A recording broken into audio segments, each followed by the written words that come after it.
Magic ng Pasko sa masayang Christmas celebrations ng ilang kapuso celebrities kasama ang kanilang loved ones. Kung paano sila nag-celebrate, iti-chika ni Aubrey Carampel.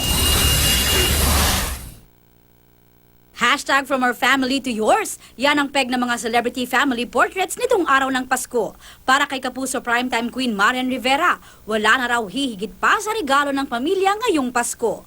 Nag-share si Mommy yan ang kanilang family picture na twinning pa ang outfit kay Baby Letizia, habang ang alias Robin Hood star na si Ding Dong Dantes halatang nanggigigil sa kanilang unika iha.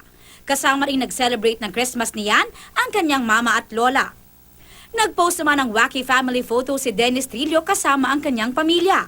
Kasama ring nag-celebrate ni Dennis ng Pasko ang rumored girlfriend na si Jeneline Mercado.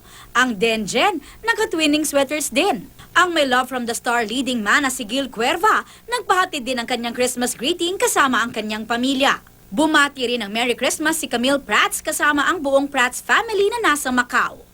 Turning Japanese naman ang greeting ni Henyo Master Joey De Leon kasama ang kanyang pamilya na nagbabakasyon sa ilang lugar sa Japan. Magkakasama namang nag-reunion ang pamilya Soto na nag-reunion ng Christmas Day. Nagpasiklaban pa nga sila sa Pinoy Henyo. Sa Binyan, Laguna naman nag-celebrate ang meant-to-be star na si Barbie Forteza kasama ang pamilya. Priceless Christmas naman ang wish ni Jake Ejercito na nag-post ng photo kayakap ang daughter na si Ellie. Nag-post naman ng video si Yasmin Curdy ng pagbubukas nila ng regalo ni Baby Ayesha. Kinilig pa siya sa regalong camera na bigay ng kanyang hubby. Si Sangre Perena Glyza De Castro bumati rin ng Merry Christmas kalakip ang isang non-smiling photo.